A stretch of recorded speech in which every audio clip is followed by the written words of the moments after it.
বন্ধুরা, আমরা এখন দুর্গা ঠাকুরের খড় বাঁধার কাজ শুরু হয়েছে। এই যে সিংহর পা বাঁধা হচ্ছে, সিংহের পা বাঁধা হচ্ছে। এখানে পাটা দেখাও, গলাটা মনে হচ্ছে তো হাঁসের মতন, ওর জন্য মনে করবে হাঁস। সিংহর পা বাঁধা হচ্ছে, সিংহর পা বাঁধা হচ্ছে। আর এদিকে হচ্ছে অসুর, অসুর চলছে।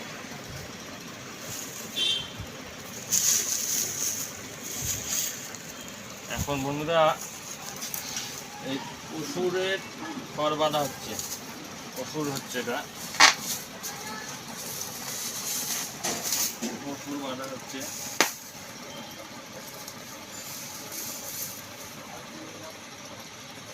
বন্ধুরা সাইডটা বন্ধ কর, তাহলে